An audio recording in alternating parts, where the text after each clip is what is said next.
हैं तो हमारे बच्चे स्वस्थ हों, तंदुरुस्त हों, बहुत अच्छे मेधावी हों, उनके जीवन में इंटेलिजेंसी हमेशा रहे, IQ उनका बहुत अच्छा रहे, समाज का काम अच्छा करें, तो उसके लिए क्या करें? इसके लिए छोटे छोटे कुछ मैं उपाय बताता हूं, आप जरूर उनका अपने जीवन में उपयोग करें। सबसे पहला उपाय है किसी भी आई को और किसी भी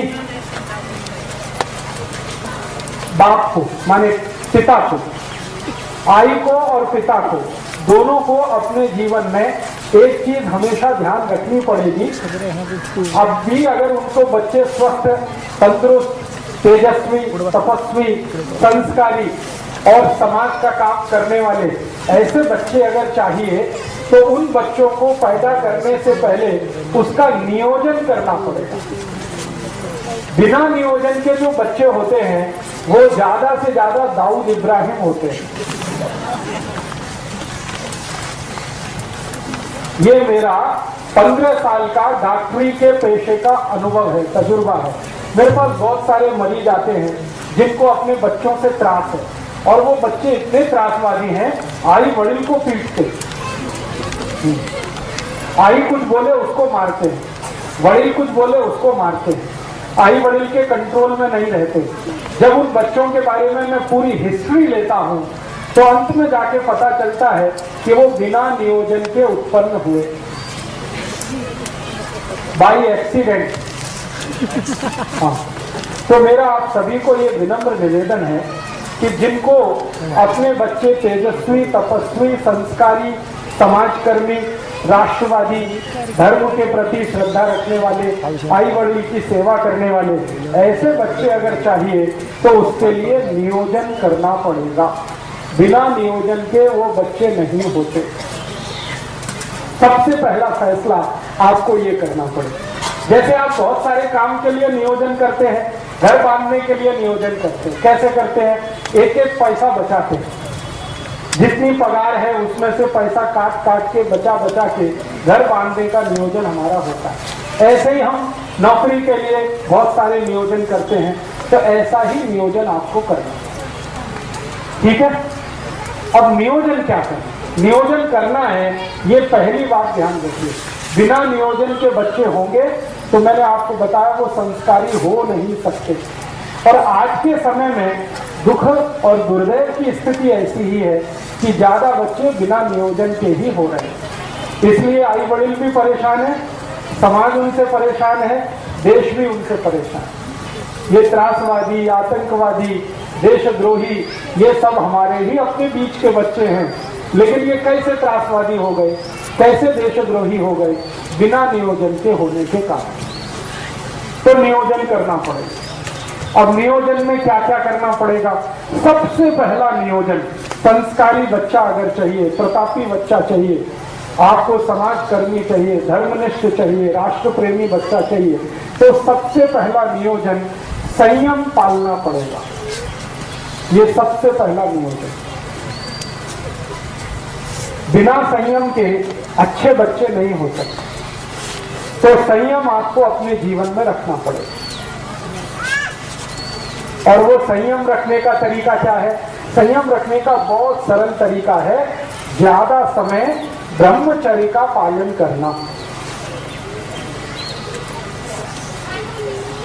ब्रह्मचर्य संयम पालने का सबसे बड़ा तरीका है, सबसे आसान तरीका, ये ब्रह्मचर्य का पालन करना। अभी मेरा जो फिजियोलॉजी और एनाटॉमी का अभ्यास है, विज्ञान का जो अभ्यास है, उस अभ्यास के हिसाब से मैं एक जानकारी देना चाहता हूँ। इस जानकारी को आप गंभीरता से सुने, स्वीकार करें। स्त्री के लिए संयम पालना बहुत आसान है, पुरुष के लिए नहीं। माने जाए ब्रह्मचर्य का पालन किसी स्त्री को करना हो तो वो बहुत आसानी से कर सकती है, पुरुष के लिए ये संभव नहीं होता। क्यों? इसलिए कि ईश्वर ने स्त्री का शरीर ऐसा बनाया है जो पुरुष से ज्यादा अच्छा है क्वालिटी में। कुछ ऐसे हार्मोन्स हैं, कुछ ऐसे केमिकल्स हैं जो स्त्री शरीर में ही है, पुरुष शरीर में नहीं है। और वही हार्मोन स्त्री को ब्रह्मचर्य पालन करने में मदद करते हैं। तो स्त्री को ब्रह्मचर्य पालना अगर करनी है तो वो उसके लिए बहुत सहज है, सरल है, बहुत आसान है। जैसे हमारे जीवन के बहुत सारे काम हम सहजता से और आसानी से करते हैं, वैसे ही ब्रह्मचर्य का पालन और संयम का पालन किसी भी स्त्री को बहुत आसान है। पुरुष को उसके लिए प्रयास करना पड़ता है, स्त्री वो बिना प्रयास के ही कर सकती है। तो मैं ये बात जो कह रहा हूं वो सब भाइयों के लिए कह रहा हूं कि अगर अच्छी संतान चाहिए, तेजस्वी, तपस्वी, संस्कारी संतान चाहिए तो आपको ब्रह्मचर्य का पालन करना है। अब ब्रह्मचर्य का पालन करना है तो इसका मतलब क्या है? इसका मतलब सीधा सा ये है कि आप अपने जीवन का थोड़ा ऐसा नियोजन करो जिसमें ज्यादा आपको स्त्री के साथ संसर्ग ना करना पड़े। साल में 1 या 2 बार करें तो सबसे अच्छा, नहीं तो महीने में सिर्फ 1 बार। ऐसा आपको अपने जीवन में कुछ नियम बनाना पड़े। इस नियम का पालन करने के लिए संकल्प चाहिए। संकल्प के लिए आपको एक औषधि की मदद लगेगी, तो वो आप याद रखिए, वो औषधि है आल का रस। आल, अदरक।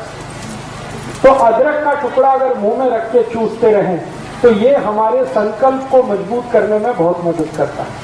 किसी भी तरह का संकल्प हो, ब्रह्मचर्य पालन का संकल्प हो, व्यसन मुक्ति का संकल्प हो, पैसे के पीछे नहीं भागने का संकल्प हो, अपने जीवन में साधारण तरीके से रहने का संकल्प हो, ये सभी संकल्पों में मदद करता है। तो हमें अच्छी संतान के लिए संयम का पालन ब्रह्मचर्य की मदद से करना है और कोशिश करनी है कि साल में 1 या 2 बार, नहीं तो महीने में ज्यादा से ज्यादा 1 बार, ये आपको करना है पुरुषों को।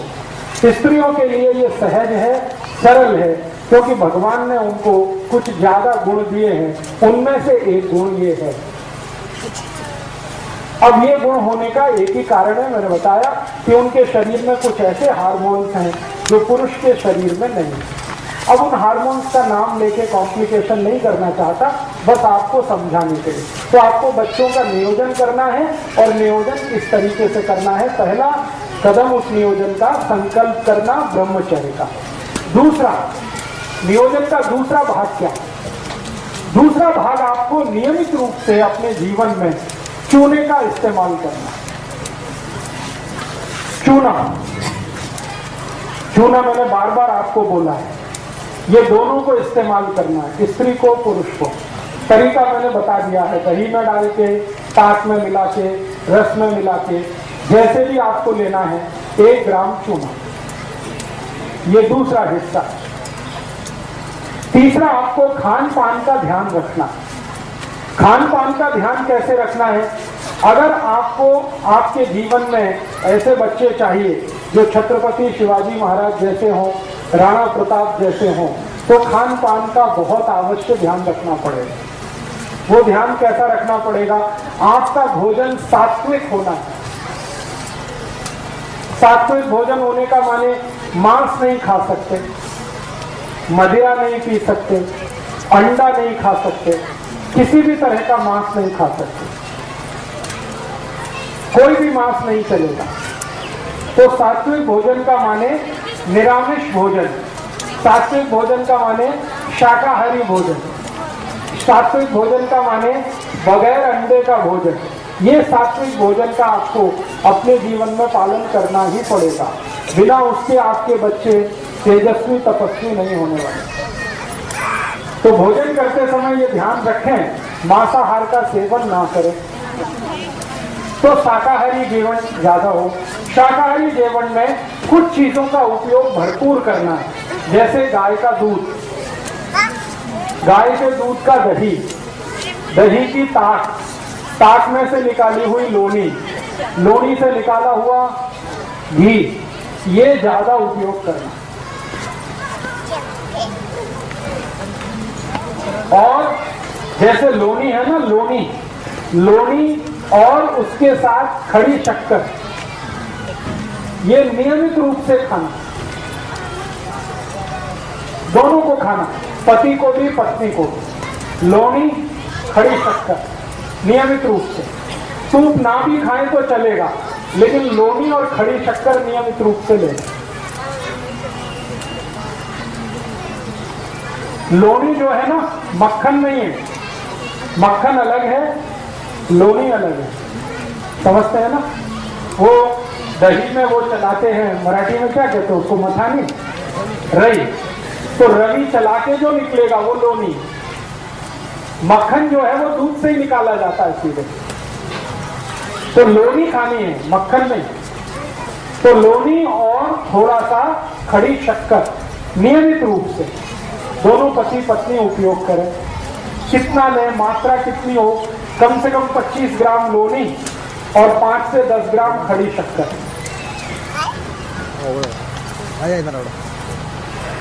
और इसके अलावा जो नियमित रूप से आपको भोजन में लेना है, तिल आपको नियमित भोजन में खाना, तिल, मसूर की दाल, मूंग की दाल नियमित रूप से खाना।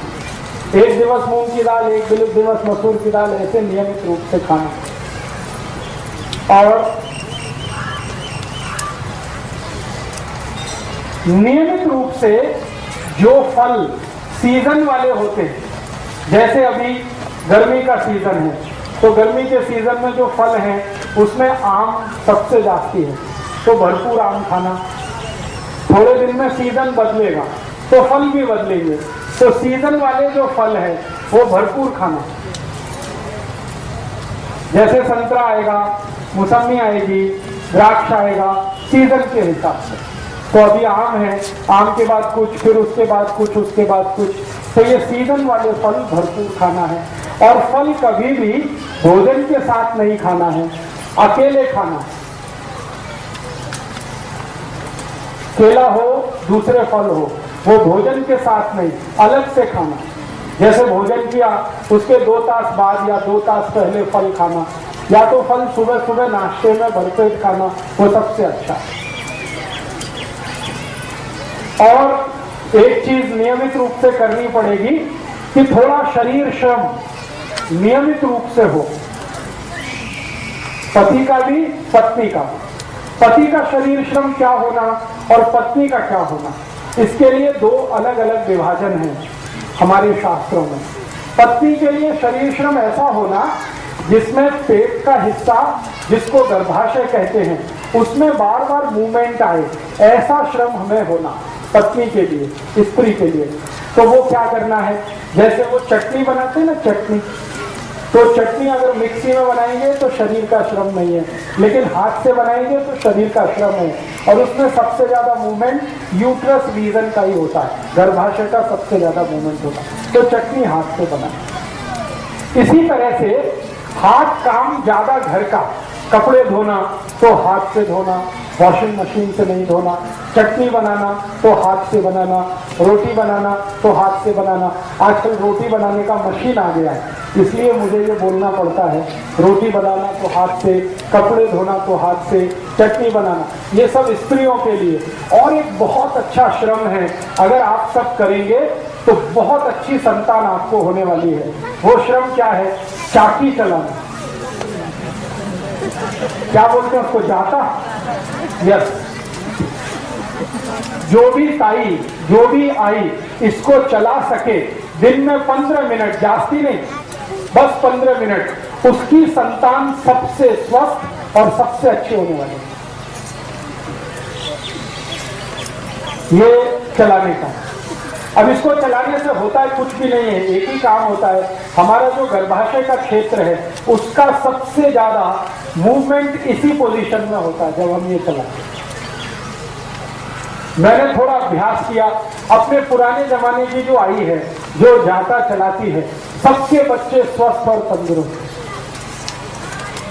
मेरी आई मेरे बारे में बताती है, मेरा और मेरा एक छोटा भाऊ है, हम दोनों का जन्म मेरी आई ने 8 महीने लगातार जाता चलाया। हमारे घर में एक परंपरा है कि जो आटा होता है वो ताजा खाना, तो जाते से ही संभव है वो, बाहर से पिसा के नहीं लाना। तो वो परंपरा के कारण मेरे भाऊ का दोनों का जन्म हुआ है, और मैं जब से जन्म हुआ बीमार नहीं पड़ता, मेरा भाऊ भी बीमार आसानी से नहीं पड़ता। मेरे घर में मेरी आई को बहुत बार मैंने पूछा, तब उसने ये बताया कि जाता का परिणाम है। मेरा जन्म नॉर्मल डिलीवरी से हुआ, मेरे भाऊ का भी जन्म नॉर्मल डिलीवरी से हुआ, घर में हुआ। मेरी अज्जी ने हम दोनों का जन्म कराया, डॉक्टर को नहीं बुलाया। मेरी अज्जी पढ़ी लिखी नहीं थी, दोनों का जन्म उसने आसानी से करा दिया। वो एक ही कारण, जाता। तो आपके घर में अगर जाता लेके आए बहुत अच्छा है, मिलता है ना अभी। हाँ, बहुत ज्यादा महंगा नहीं है, 50-60 रुपए में या 100 रुपए में मिल जाता है। तो आप उसको नियमित रूप से 15 मिनट, जास्ती नहीं 15 मिनट चलाएं। स्त्रियों के लिए।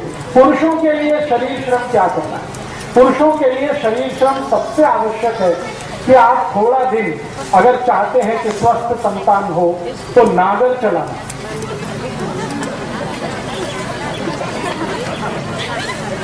नागर चलाना। अभी नागर चलाना उनके लिए तो आसान है जिनके पास खेती है और बैल है। जिनके पास खेती नहीं है उनके लिए थोड़ा मुश्किल है। तो उनको क्या करना पड़ेगा? नौकरी करते हैं बैंक में, बीमा कंपनी में, अभी तो हम नागर नहीं चला सकते, तो उसके बराबर का एक दूसरा श्रम है, उसी के जैसा श्रम है, सीढ़ियां चढ़ना और उतरना।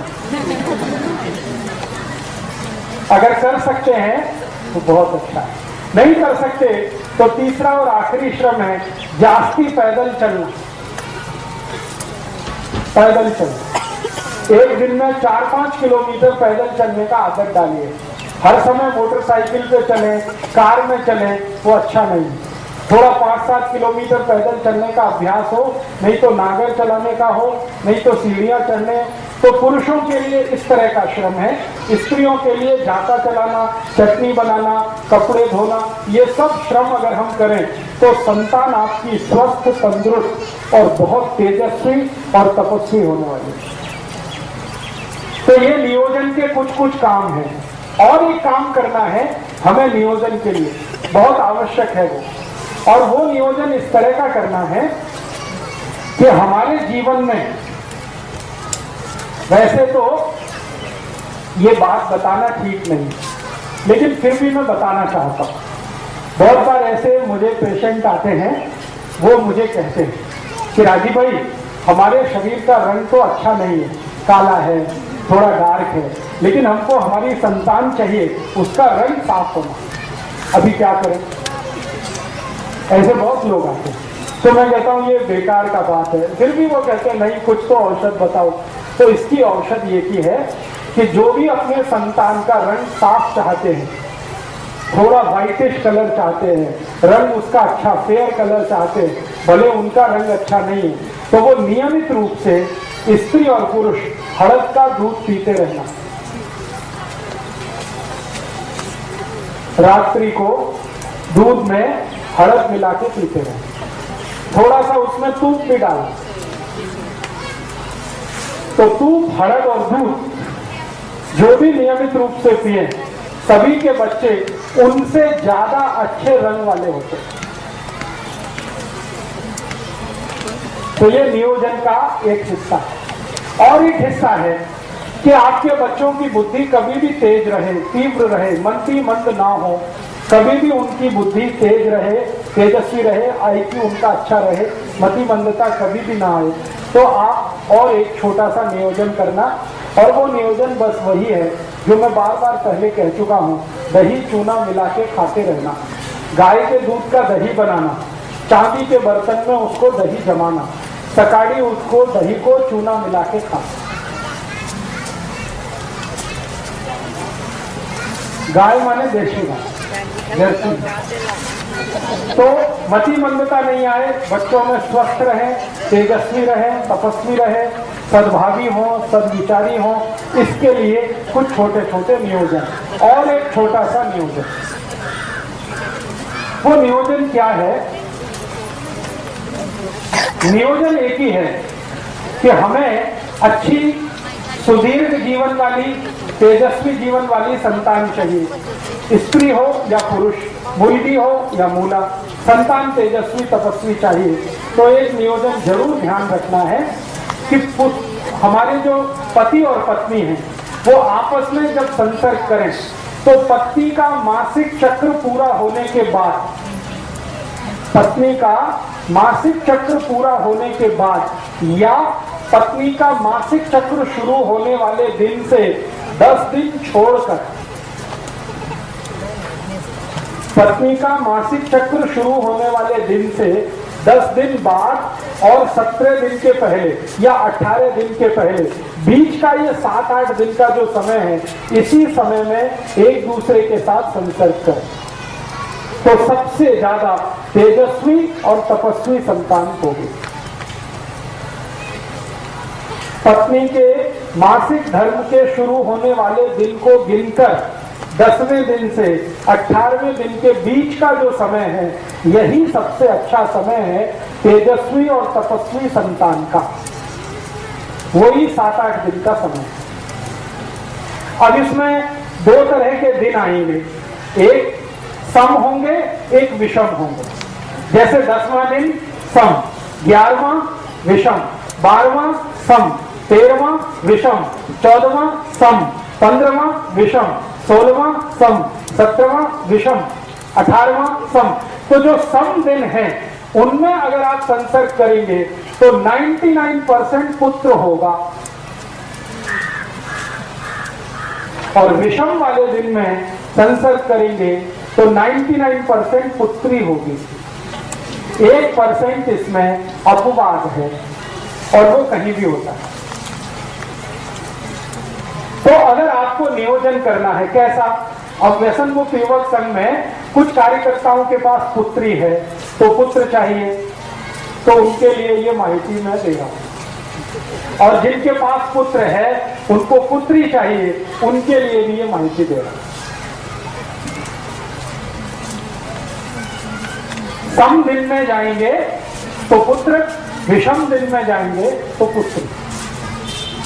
और एक और माहिती इसी नियोजन के लिए, आप जानते हैं महीने के 2 पक्ष होते हैं, एक शुक्ल पक्ष और दूसरा कृष्ण। तो जो शुक्ल पक्ष है, इस शुक्ल पक्ष के दिनों में अगर आप संसर्ग के लिए जाते हैं तो 99% आपके बेटे या बेटी का जन्म जो होने वाला है वो बहुत प्रतापी, तेजस्वी, लड़ने वाला, भिड़ने वाला होगा। छत्रपति शिवाजी, राणा प्रताप, ऐसे जो हमारे देश में भगत सिंह, ऊधम सिंह, चंद्रशेखर आजाद, ये सब शुक्ल पक्ष वाले लोग हैं। शुक्ल पक्ष आप समझते हैं, जब चंद्रमा लगातार बढ़ता हुआ होता है। और कृष्ण पक्ष उसका उल्टा। कृष्ण पक्ष में जब आप जाएंगे तो अच्छे से अच्छे साहित्यकार, वैज्ञानिक, बहुत बड़े डॉक्टर, इंजीनियर, चार्टेड अकाउंटेंट, ऐसे बच्चों का जन्म होगा। न्यूटन, आइंस्टाइन, जगदीश चंद्र खुराना, हमारे देश के बोस, हमारे देश के ये जो महान लोग साहित्य के क्षेत्र में, विज्ञान के क्षेत्र में, कला के क्षेत्र में आगे बढ़े हैं, ये सब कृष्ण पक्ष वाले लोग हैं। ठीक है। अब शुक्ल पक्ष और कृष्ण पक्ष का चक्कर क्या है? ये चक्कर है चंद्रमा के शरीर पर पड़ने वाली ऊर्जा। आप जानते हैं कृष्ण पक्ष में चंद्रमा नहीं होता और शुक्ल पक्ष में चंद्रमा बहुत तीव्र होता है। चंद्रमा की तीव्रता अपनी नहीं है। आपको मालूम है चंद्रमा का प्रकाश कहां से आया? सूर्य से। तो चंद्रमा की तीव्रता है तो वो उसकी अपनी नहीं है, सूर्य की तीव्रता है। तो आप समझ लीजिए शुक्ल पक्ष में सूर्य की तीव्रता है, तो उस दिन में जो संतान आएगी वो सूर्य जैसी ही होने वाली है। सूर्य कैसा है? जला के सबको राख कर दे, ऐसा। तो राणा प्रताप, छत्रपति शिवाजी, संभाजी महाराज, ये सब ऐसे ही लोग हैं जो शुक्ल पक्ष वाले। और आपको चंद्र पक्ष में, चंद्र पक्ष माने सूर्य का प्रकाश नहीं है, चंद्रमा का प्रकाश है, तो उस समय के नियोजन में जो संतान होगी वो दिमाग वाली होगी, शरीर वाली नहीं, जिसका ब्रेन बहुत चलेगा, इंटेलिजेंसी उसकी कंप्यूटर से जैसी, उससे भी ज्यादा तेज होगी। दुनिया में सारे दिमाग के काम करने वाले लोग चंद्र पक्ष के पैदा हुए और शरीर से लड़ भिड़कर साम्राज्य स्थापित करने वाले लोग शुक्ल पक्ष के पैदा हुए। तो नियोजन आपको करना है, माहिती मैं दे रहा हूं। तो आप तय करिए आपके जीवन में क्या रहिए। अब एक संतान आपके पास है, मान लो शुक्ल पक्ष वाली, तो एक चंद्र पक्ष वाली जरूर करना, क्योंकि दुनिया में दोनों की जरूरत है। खाली लड़ने भिड़ने वाला ही नहीं चाहिए, विज्ञान की खोज करने वाला भी चाहिए, क्योंकि दोनों से जीवन चलता है।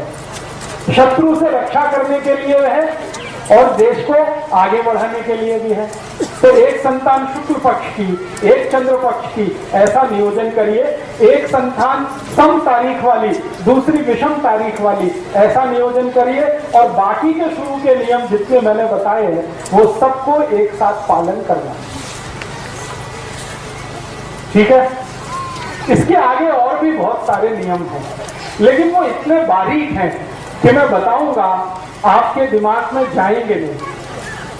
अभी जितना बताया है इतने पर आप प्रयास शुरू करें। उसके बाद बारीक नियम अगर जानना है तो एक पुस्तक मैंने लिखी है, भागवत जी के सूत्र पर 3 पुस्तकें मैंने लिखी है। स्वदेशी चिकित्सा भागवत अष्टांग हृदय के आधार पर भाग 1, 2, 3 बारीक बातें हैं, उनसे पढ़ सकते हैं। मोटी जितनी बात है वो मैंने आपको बताई। तो ठीक है, मैंने कुछ माहिती दी है, आपके समझ में आई है कुछ? तो बहुत अच्छा। अगर आप ये समझ पाएंगे तो बहुत अच्छा है। एक बात को मैं फिर रिपीट करता हूं, इसको हमेशा याद रखिएगा कि आपकी संतान अच्छी हो, तेजस्वी हो, तपस्वी हो, तो खान पान में जितने नियम बताए हैं एक बराबर याद रखना। लोनी और खड़ी शक्कर ये रोज खाना। लोनी आप समझते ही हैं, खड़ी शक्कर आपको माहिती है। लोनी और खड़ी शक्कर रोज खाना,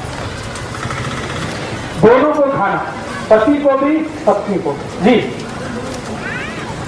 जी। मतिमंद और हैंडीकैप जो बच्चे होते हैं वो कहां से आते हैं? ज्यादातर मतिमंद और हैंडीकैप जो बच्चे होते हैं वो उन पति पत्नी के हैं, उन आई वडील के हैं जिनके दोनों के शरीर में कैल्शियम बहुत बहुत कम है। उनके बच्चे मतिमंद होने ही वाले हैं, उनके बच्चे हैंडीकैप्ड होने ही वाले हैं। पति के शरीर में कैल्शियम कम हो, पत्नी के शरीर में कैल्शियम कम हो, जरूर बच्चे ऐसे होंगे जो मतिमंद होंगे और शरीर से विकलांग होंगे। तो ध्यान रखिए इसका, कैल्शियम कम ना हो शरीर में। तो आप बोलेंगे क्या इसका टेस्ट होता है? हाँ, कैल्शियम का टेस्ट होता है। आपकी बोन टेस्ट करा के आप कैल्शियम की मात्रा पता लगा सकते हैं। बाजार में जो पैथोलॉजी के डॉक्टर हैं वो कैल्शियम टेस्ट करते हैं, आप चाहें तो टेस्ट करा सकते हैं। ज़्यादा खर्चा नहीं है, 50 या 60 रुपए के खर्चे में या बहुत अधिक 100 रुपए के खर्चे में कैल्शियम टेस्ट हो जाता है।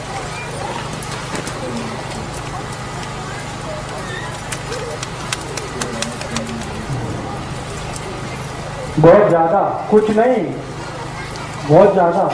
महाराष्ट्र में कोंकण अकेला एक बेल्ट है जहां के बहुत तीव्र बुद्धि के बच्चे होते हैं। उसका कारण है, और कोंकण बेल्ट के सभी बच्चों की आंखें दुनिया में सबसे सुंदर है। किसी की इतनी सुंदर आंखें नहीं है जो कोंकण पट्टी के बच्चों की आंखें हैं। उसका कारण मैं बताता हूँ। कोंकण पट्टी के बच्चे, आप जानते हैं कोंकणस्थ, जिनको हम कहते हैं मराठी में कोंकणस्थ, ये कोंकणस्थ लोग दुनिया में इंटेलिजेंसी में सबसे ऊपर है। इनका जब IQ टेस्ट होता है ना, दुनिया के सारे देश, अमेरिका, जर्मनी, जापान, फ्रांस, दुनिया के देशों में इनकी IQ सबसे ऊंची है। कारण पूछो आप, कारण उसका एक ही है कि कोंकण पट्टी की जो मिट्टी है ना, वो उसकी विशेषता है। कोंकण की मिट्टी आप देखो लाल रंग की है, देखा? लाल रंग की मिट्टी है। लाल रंग की मिट्टी में जो धान उत्पन्न होता है उसमें कैल्शियम और आयरन सबसे ज्यादा, सबसे ज्यादा। दुनिया में इतना कैल्शियम और आयरन किसी मिट्टी में नहीं है जो लाल मिट्टी में होता है। अब कैल्शियम और आयरन हर चीज में ज्यादा होगा। कोंकण का आम होगा ना, आम, उसमें भी कैल्शियम आयरन है। कोंकण का धान, उसमें भी कैल्शियम आयरन है। कोंकण की दाल होगी, उसमें भी कैल्शियम आयरन है। कोंकण की जवारी होगी, उसमें भी कैल्शियम आयरन। तो ये कैल्शियम और आयरन से भरपूर जो कुछ वो खाते हैं उसका परिणाम से, और मिट्टी में होने वाले कैल्शियम और आयरन से, लाल मिट्टी दुनिया में जहां भी मिलेगी उसमें भरपूर कैल्शियम और आयरन है, और कोंकण की मिट्टी में कैल्शियम आयरन सबसे ज्यादा है। इसलिए वहां की संतानें दुनिया में सबसे तीव्र बुद्धि मानी जाती है। तो ये बात समझ में आई कोंकण की। तो आप कहेंगे हम भी कोंकण में रहिए, लेकिन आप में परिवर्तन आएगा 2 जनरेशन के बाद। अभी तुरंत नहीं आएगा, 2 जनरेशन आपकी निकल जाएंगी, 3rd जनरेशन में ये परिवर्तन आ जाएगा, अगर कोंकण में आप रहते हैं तो।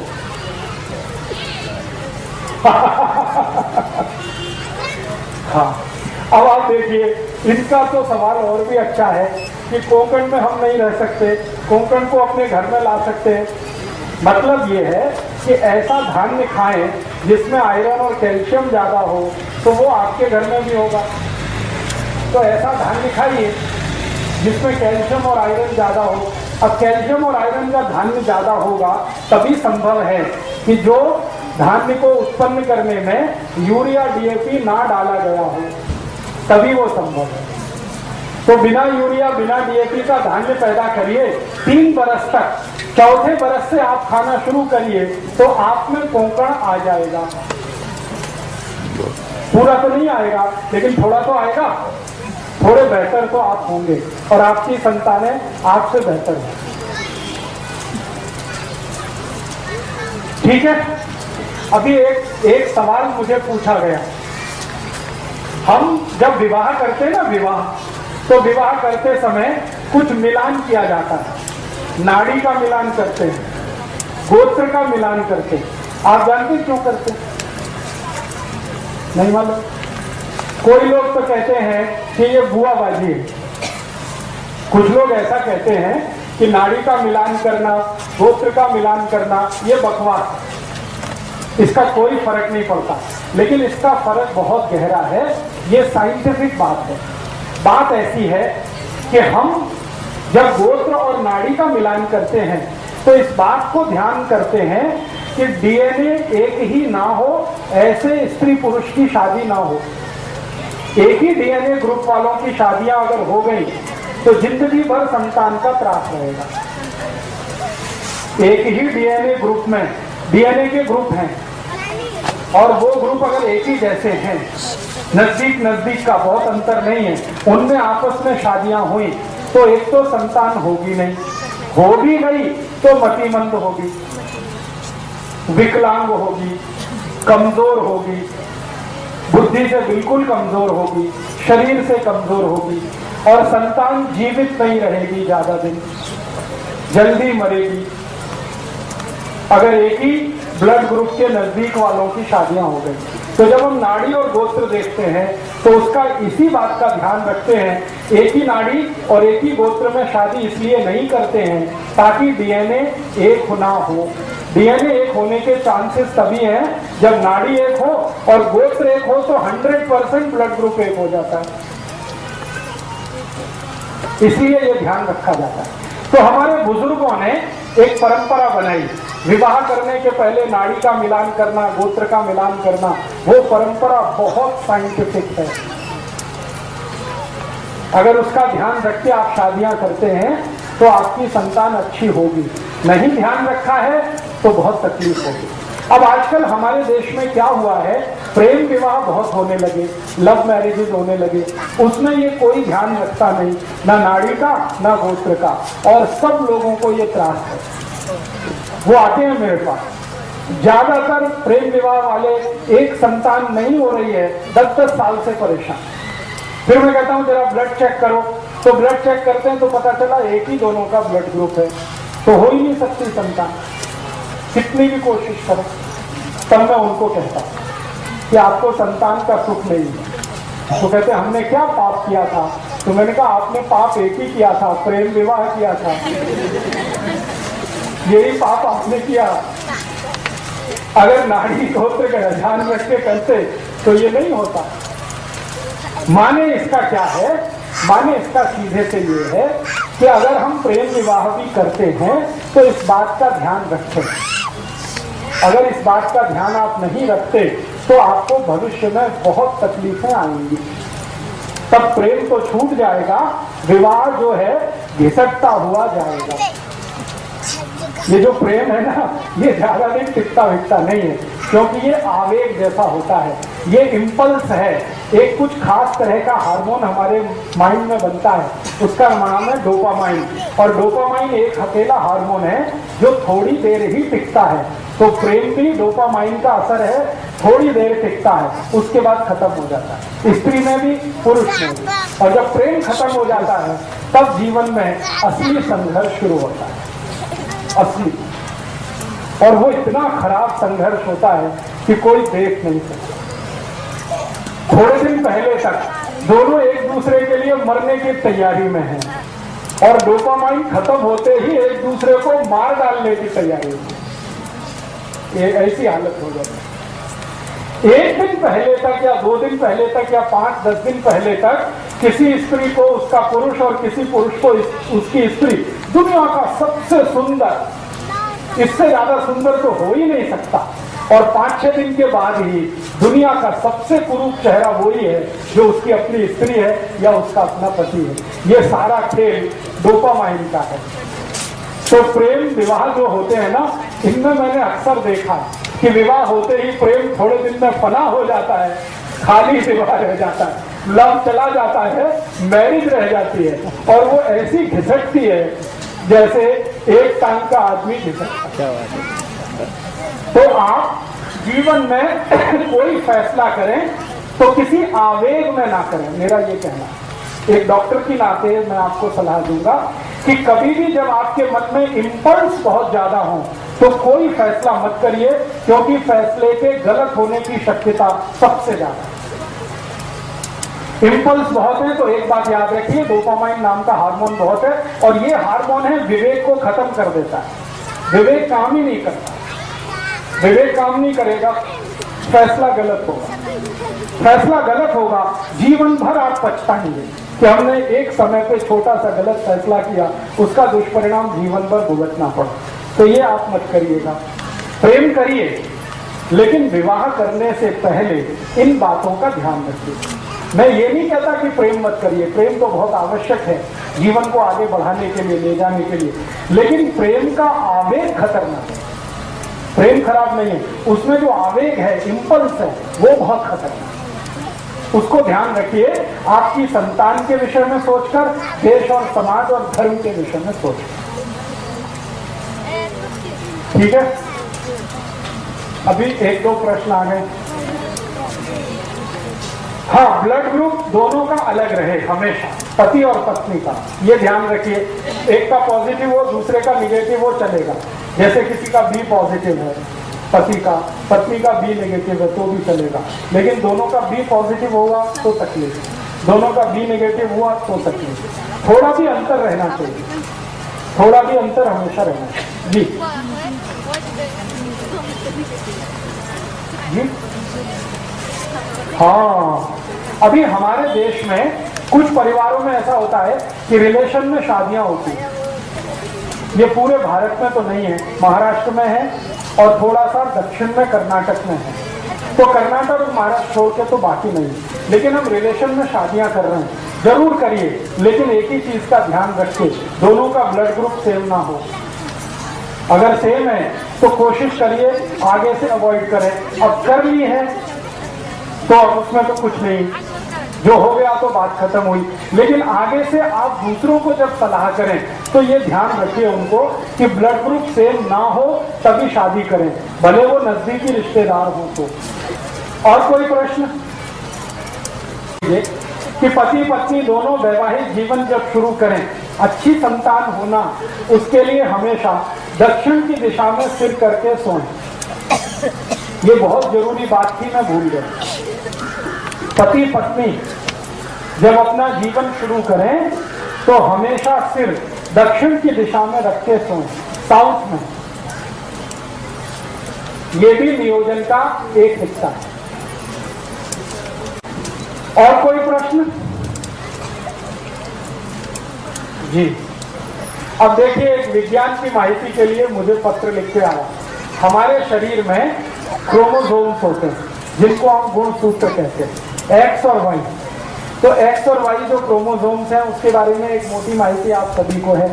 एक्स और वाई अगर आपस में मिलेंगे तो हमेशा पुत्र होगा, लड़का होगा। एक्स और एक्स मिलेंगे तो हमेशा बेटी होगी, लड़की होगी। ये मोटी सी माहिती है। अब इसमें समरात्रि का क्या संबंध है? मैंने बोला ना, हमारी पत्नी के या स्त्री के मासिक चक्र के शुरू होने के दिन से 10वां दिन सम, 11वां दिन विषम, 12वां दिन सम, 13वां दिन विषम। तो ये सम विषम का गुणसूत्र के साथ कोई संबंध है? हाँ, संबंध है। जब सम दिन होता है तो उस दिन पुरुष का जो क्रोमोसोम्स है, स्त्री में तो 2 एक्स ही होते हैं, पुरुष में एक्स और वाई दोनों होते हैं। तो पुरुष का जो वाई क्रोमोसोम्स है वो बहुत पावरफुल होता है सम वाले दिन पर, इसलिए पुत्र होने की शक्यता सबसे ज्यादा है। और विषम वाले दिन पर एक्स क्रोमोसोम्स बहुत पावरफुल होता है पुरुष का, इसलिए बेटी या पुत्री होने की शक्यता सबसे ज्यादा।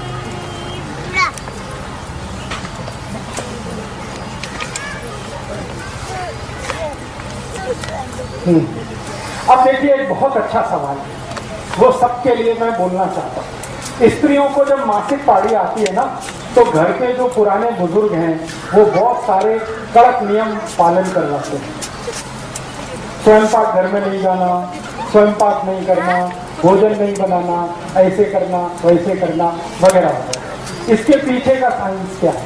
इसके पीछे कुछ खास बात नहीं है। एक ही बात है कि जब स्त्री को मासिक पारी शुरू होती है तो उसके पूरे महीने का सबसे महत्वपूर्ण समय वो है, सबसे महत्व का समय। और मैं विज्ञान की माहिती आपको एक देना चाहता हूं कि वो समय सबसे महत्वपूर्ण तो है ही, सबसे पवित्र भी। उसमें होता क्या है कि स्त्री के शरीर का जो गर्भाशय है वो अपने को स्वच्छ कर रहा है और आने वाली संतान के लिए तैयारी कर रहा है। तो इससे ज्यादा पवित्र और अच्छा तो कुछ नहीं किसी भी स्त्री के। तो उसकी पवित्रता सबसे ज्यादा उन्हीं दिनों में होती है जब वो मासिक पारी में होती है। और पुरुष के बारे में मैं एक जानकारी देता हूं जो गुणसूत्र के आधार पर है और साइंस के आधार पर है कि पुरुष स्वभाव से अपवित्र होता है। हाँ, इसमें आप हंसिए मत, ये सच है।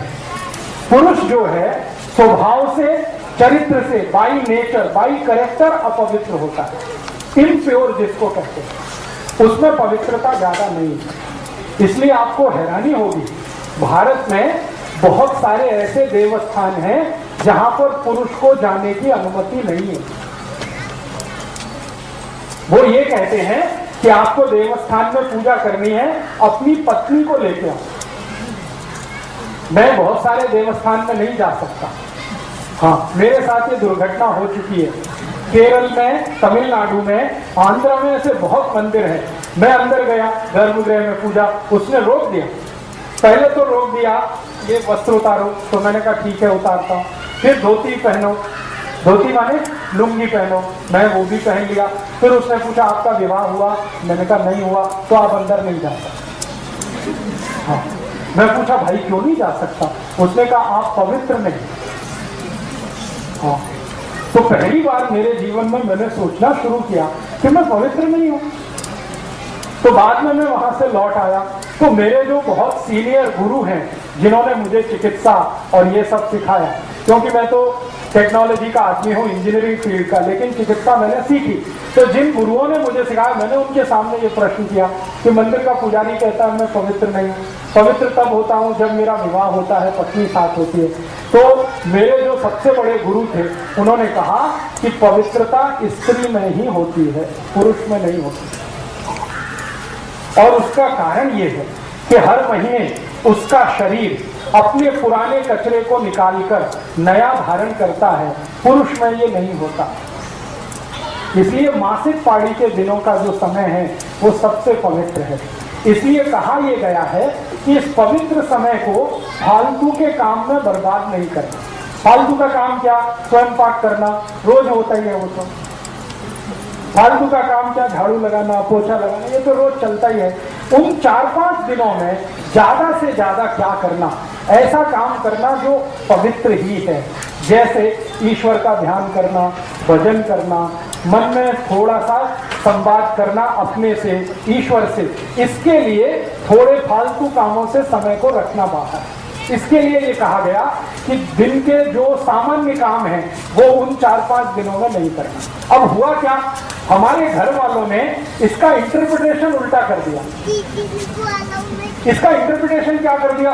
ये खराब है, ये पवित्र है, वहां कोने में बैठ जाओ, किसी को छूना नहीं, किसी को ये करना नहीं। ये फालतू बातें हमारे घर में घुस गई, क्योंकि हमने विज्ञान को छोड़ दिया, खाली परंपरा को ले लिया। तो मेरा आपको ये कहना है कि मासिक पाड़ी के जो भी 4-5 दिन हैं वो सबसे महत्व के दिन हैं, सबसे पवित्र दिन है। उनमें सबसे अच्छा काम करना चाहिए। तो जो काम आपके नॉर्मल रूटीन में नहीं हो रहा है वो उन दिनों में आप करिए। जैसे डेली के रूटीन में आपको बहुत समय स्वयं पाक में जाता है, वो 4-5 दिन आप स्वयं पाक के समय को बचाकर आपके ईश्वर के ध्यान का समय, आपके प्राणायाम का समय, आपके साधना के समय में लगे। इसके लिए वो समय थोड़ा खाली रखिए। और पुरुष को कहा गया है कि वो परेशान ना करे अपनी पत्नी को और स्त्री को उतने दिनों में, क्योंकि मैंने कहा ना, संयम स्त्री ही पालती है, पुरुष के बस की बात नहीं है।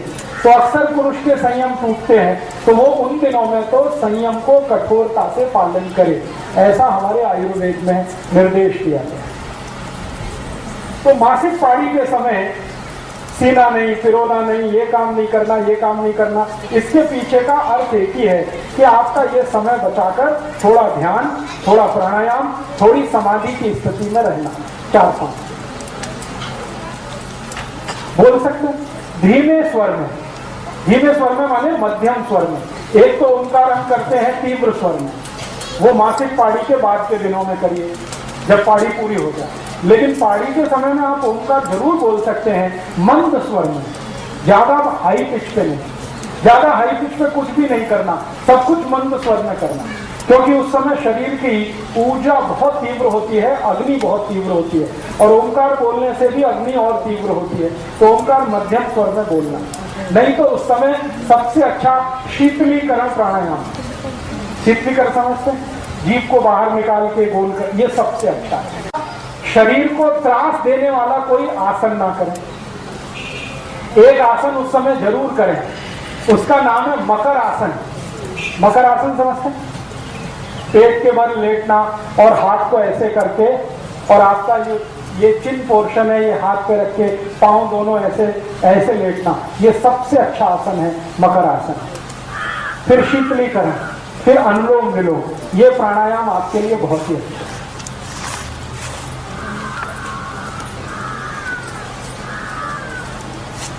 तो ग्रामीण भाग में मासिक पाड़ी के समय में जो माहिती आपको दी गई है, इसका थोड़ा परिवर्तन कर लीजिए। ये पवित्र दिन है, खराब दिन नहीं है, बहुत पवित्र दिन है। और शरीर से जो निकल रहा है रक्त, वो भी खराब नहीं, बिल्कुल खराब नहीं। ये हम कहते हैं ना रक्त बहुत खराब है, बिल्कुल खराब नहीं। शरीर में जितना रक्त है और उसमें जितनी शुद्धि है, लगभग उतना ही शुद्ध वो है। वो इसलिए बाहर निकल रहा है कि उसकी जरूरत नहीं है। अभी नया रक्त निर्माण होगा, वो 1 महीने तक शरीर में रहेगा, फिर उसकी जरूरत नहीं रहेगी, तो वो निकलेगा, फिर नया निर्माण होगा। तो हर महीने नया निर्माण हो, इसके लिए पुराना स्थान खाली करने के लिए वो रक्त बाहर निकलता है। वो अशुद्ध रक्त है इसलिए निकलता है, ऐसा नहीं।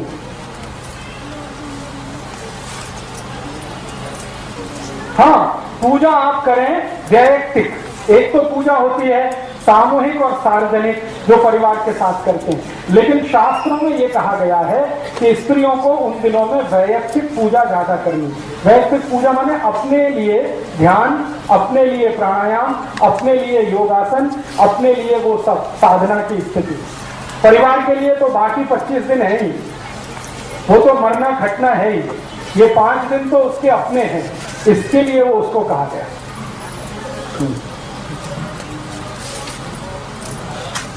आराम तो करना ही है, क्योंकि उष्णता बहुत है। मैंने कहा ना, गर्मी बहुत होती है शरीर में। गर्मी ज्यादा होने से ब्लड प्रेशर बढ़ा हुआ होता है, तो ब्लड प्रेशर बढ़े हुए में ज्यादा काम करना अच्छा नहीं होता। इसलिए ध्यान, प्राणायाम, शीतलीकरण, व्यायाम अपने लिए करके बाकी समय आराम के लिए ही रखना है, ज्यादा काम नहीं करना। नहीं, ऐसा कुछ नहीं, किसी भी वेद में ऐसा नहीं। बिल्कुल श्लोक बोल सकते हैं, मंत्र बोल सकते हैं, वेद मंत्र बोल सकते हैं, ऐसा कहीं कोई निर्देश नहीं।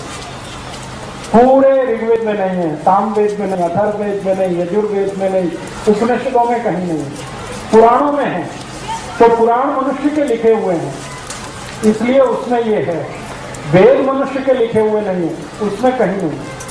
सभी वेदों में इस बात की छूट है कि आप मासिक पाड़ी के दिनों में ध्यान अपने लिए, प्राणायाम अपने लिए, प्रार्थना अपने लिए, ईश्वर के साथ संवाद अपने लिए कर सकते हैं। बस ध्यान इतना ही रखना है कि चूंकि उन दिनों में हीट बढ़ी हुई है, हीट बढ़े हुए होने के कारण ब्लड प्रेशर बढ़ा हुआ है, बीपी बढ़े हुए के कारण काम नहीं करना अच्छा होता है, आराम करना ही अच्छा होता है।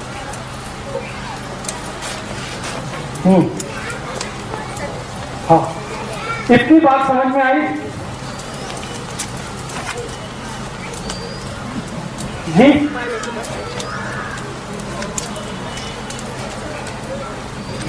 हाँ, स्त्रियों के लिए कहें। हाँ ठीक है, अभी जितनी बात मैंने कही वो आपके समझ में आई?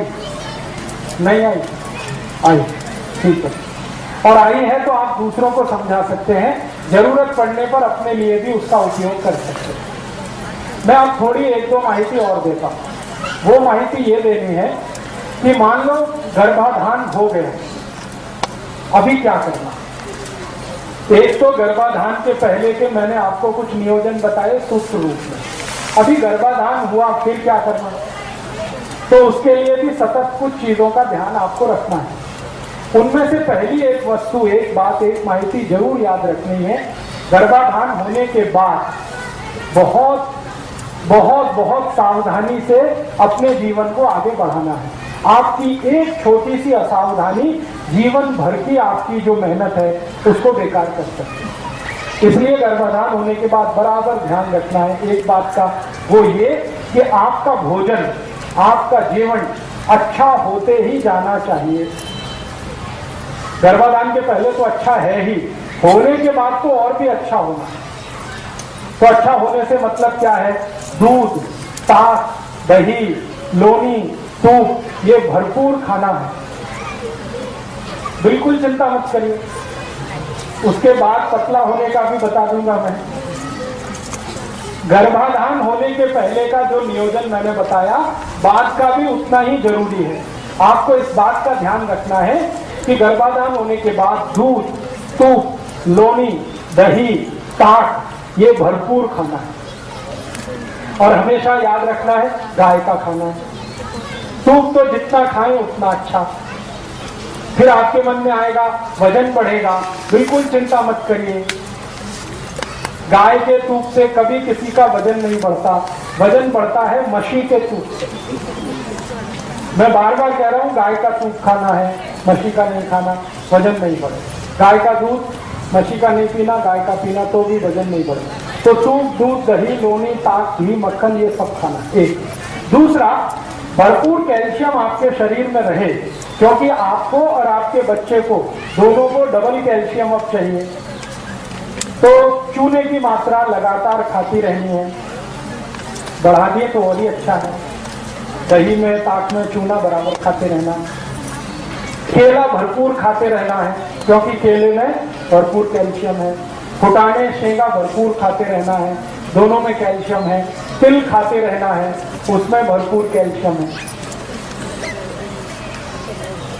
ये आप छोड़ दो, ये किसी शास्त्र में नहीं लिखा हुआ है। नहीं, आप भरपेट खाओ। आप जितना खाना चाहते हैं केला खाओ। कुछ त्रास हुआ तो मुझे फोन कर लेना। तो आप गर्भाधान के समय में ऐसी चीजें भरपूर खाइए जिसमें कैल्शियम है, ऐसी चीजें भरपूर खाइए जिसमें आयरन है। ये दूसरी बात ध्यान रखिए। तीसरी बात, समय से भोजन और समय से आराम, ये गर्भाधान के बाद बहुत आवश्यक है। समय से भोजन का मतलब है लंच आपका 10 बजे के आसपास होना ही चाहिए और डिनर शाम को 5-6 बजे के आसपास होना ही चाहिए। लंच 10 बजे, डिनर शाम के 5-6 बजे। हाँ, बीच में अगर भूख लगे तो जूस पीना, फल खाना, फुटाने खाना, शेंगा खाना, गुड़ खाना, तिल पट्टी खाना, गुड़ पट्टी खाना बीच में।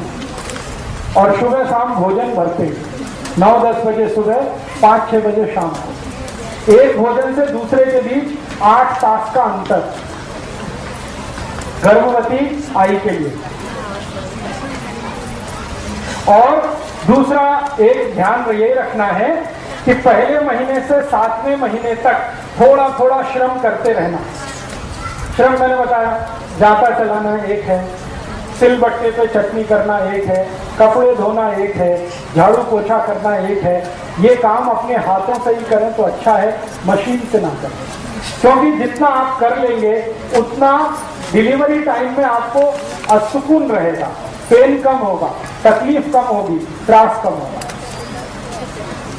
ये एक ध्यान रखना है। और एक आखिरी ध्यान इस बात का रखना है कि पूरे पहले महीने से 8वें 9वें महीने तक, 9 महीने 9 दिवस 9 घंटे, एग्जैक्ट टाइम ये है, 9 महीने 9 दिवस 9 घंटे, ये गर्भाशय के पूरे होने का समय है। इतने दिन तक आई को, पत्नी को कुछ मानसिक त्रास नहीं होना, कैसा भी, किसी भी तरह का मानसिक त्रास नहीं होना, क्योंकि उसका सबसे ज्यादा दुष्परिणाम होता है वो संतान को होता है। आई को थोड़ा मानसिक त्रास संतान के ऊपर 10 पट बढ़ जाता है। आई को थोड़ा हलन चलन हुआ ना, संतान को 10 पट बढ़ जाएगा। तो आई को कुछ भी त्रास नहीं होना। अब इसकी जिम्मेदारी पूरे परिवार को लेनी है। पति को तो विशेष रूप से लेनी है, परिवार के दूसरे सदस्यों को उसकी जिम्मेदारी लेनी पड़ेगी कि आई के साथ ऐसा कुछ ना हो जो उसको मानसिक त्रास वाला हो। जैसे हर एक व्यक्ति को, स्त्री हो या पुरुष, कुछ चीजें पसंद हैं, कुछ नापसंद होता है ना, सबके जीवन में होता है। छोटे बच्चे को भी ये पसंद है, ये नापसंद है, ये पसंद है। तो आई को जो जो चीज नापसंद है वो उतने दिनों में नहीं होनी चाहिए घर में। अब उसकी एक सूची बना लो, ये चीज नापसंद है तो ना हो, क्योंकि नापसंद वाली चीज होगी तो मानसिक त्रास होगा और उसका दुष्परिणाम आई को जितना होगा उससे ज्यादा बच्चे को होगा। और बार बार मानसिक त्रास अगर बच्चे को आपने दिया तो वो बच्चा जब पैदा होकर आएगा तो जिंदगी भर आपको त्रास देगा। ये आप ध्यान रखें। मैं आपको बहुत गंभीर बात कह रहा हूं कि अगर आपने इसका ध्यान नहीं रखा, आई को मानसिक त्रास हुआ बार बार, तो बच्चा हो गया, फिर जब वो बड़ा हो जाएगा तो वो ऐसा मानसिक त्रास देगा कि जिंदगी भर आई और बाबा रोते रहते हैं। बहुत बार बच्चों को आपने देखा ना, आई बाबा को रुलाते हैं। ये वही बच्चे हैं जो गर्भ के समय अपनी आई के पेट में थे और आई को मानसिक त्रास हुआ, उससे ज्यादा बच्चे को हुआ, तो वो पूरा बदला निकालता है। तो आई वडील पूछते हैं, कौन सा हमने कुकर्म किया था जो ऐसा हमारा बेटा हुआ?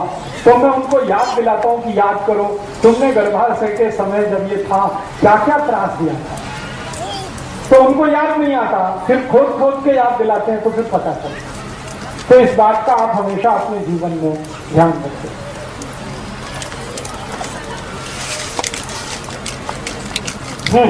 ग्रहण का असर होता है, सभी ग्रहण का, सूर्य ग्रहण हो रहा है, चंद्र ग्रहण, शरीर पर असर है तो बच्चे पे भी असर है। इससे तो हमेशा आप बचने की कोशिश करें।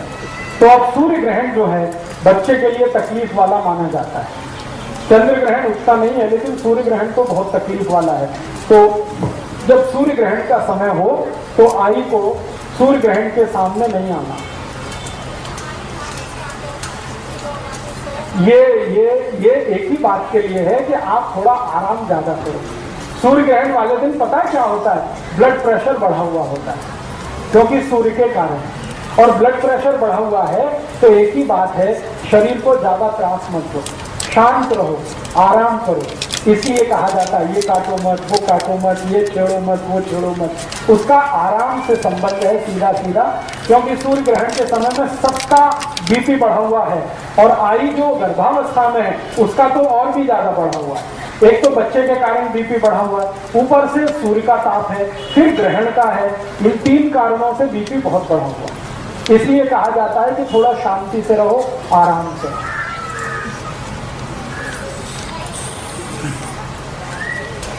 कुछ समझ में आ गया? अच्छा, अब मुझे कुछ प्रश्न आए हैं, उनका मैं उत्तर देने की कोशिश करता हूं। आपके प्रश्न है तो आप भी पूछ सकते हैं। एक प्रश्न आया है कि कोई पति को और पत्नी को बच्चे नहीं होते, क्या करना है?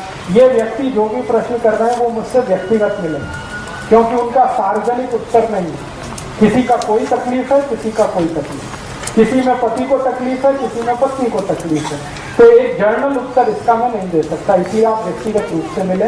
नहीं तो मेरा नाम पता लिख लें, मुझे खत लिखें या ईमेल करें, विस्तार से आपकी माहिती मुझे दें, तो विस्तार से ही मैं समझ के कोई औषध बता सकता हूँ।